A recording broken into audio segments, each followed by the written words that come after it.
พี่น้องเอ้ยมาสะอ่อนกุ้งน้ำข่อยแด่เมื่อวานนี้ค่อยไปฉีดวัคซีนแล้วก็ไปแวะซูเปอร์มาร์เก็ตเบิ่งแม่กุ้งน่ะมีแต่ตัวใหญ่ๆแต่ว่ากุ้งนี่เขาเจ้าต้มมาแล้วละเด้อมันจะมีแบบว่าขายแบบกุ้งต้มแล้วก็ขายแบบกุ้งที่แบบว่ายังบ่ทันได้ต้มนะกุ้งสดๆนะธรรมดานี่ค่อยจะบ่ซื้อเด้กุ้งที่แบบว่าเขาเจ้าขายแบบต้มว่าเช่นจ้าเพราะว่าส่วนหลายมันจะมีคงมีขี้จังซี่เนาะส่วนหลายค่อยจะบ่ซื้อแต่ว่าไปเห็นมื้อนี้อดใจบ่ได้พี่น้องมันใหญ่แฮง มีแต่ตัวใหญ่ๆรอบนี้ก็ราคาก็บ่แพงเลยราคาก็ขาดอีก1 เซนก็ประมาณ11 ยูโรว่าเช่นซะก็ประมาณเท่าไหร่10 ยูโรก็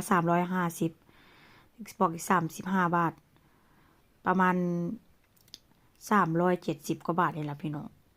มันก็เป็นตะกินเพราะว่ามันตัวใหญ่ว่าเช่นซะแล้วก็สดค่อยไปเห็นค่อยก็แหนมเบิ่งแล้วก็ย่างไปย่างมาพี่น้องแบบว่าบ่ได้ตั้งใจว่าจิไปซื้อแล้วก็จิไปเอาว่าเช่นซะแต่เห็นว่ามันตัวใหญ่แหงนะค่อยก็เลยแบบว่าซื้อมาไว้ก็ได้บ่เป็นหยังดอกวะซื้อมาแล้วก็ใส่แช่งอันตู้แช่แข็งไว้ว่าเช่นซะใส่ซองฟิตไว้อยากกินยามใดก็ออกมากินแต่ว่าสะอ่อนว่ามันตัวใหญ่ว่าเช่นซะเนาะแล้วก็จิเอานวดปลาหมึกมาล้างนวดปลาหมึกคันโกตั้งแต่มื้อใดมื้อวันศุกร์พี่น้องซื้อมาได้หลายมื้อแล้วซื้อมาตั้งแต่วันศุกร์พุ่นละค่อยก็เลยแบบว่า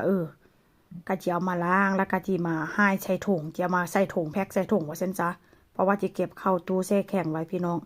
มันเฮาไปซื้อมานี่แล้วเฮามาใส่สู่ตู้แช่แข็งไว้นี่มันก็ดีได้ยามเฮาอยากกินยามใดเฮาก็เอาสามารถแบบว่าเอามากินได้ทุกเวลาว่าซั่นจ้ะพี่น้องอยากกินหยังก็บ่ต้องแล่นไปซื้อ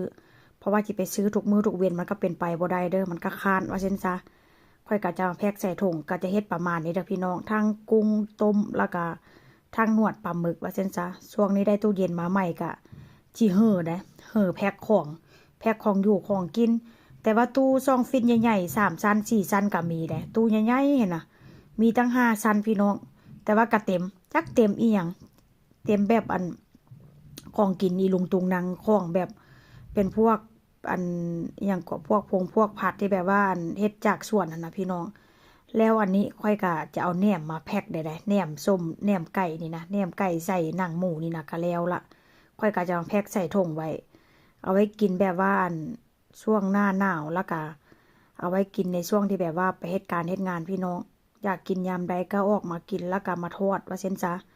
ก็ประมาณว่าบ่อยากให้มันเป็นน้ำแข็งก็เอาออกไว้แต่คืนนี้ตื่นเช้ามาก็มาทอดกินพี่น้องนี่ล่ะ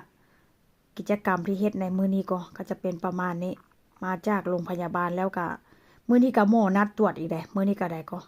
หมอนัดตรวจมาแล้วก็มาแพ็คของต่อพี่น้องแพ็คของแล้วก็เฮ็ดกับข้าวกับน้ำท่า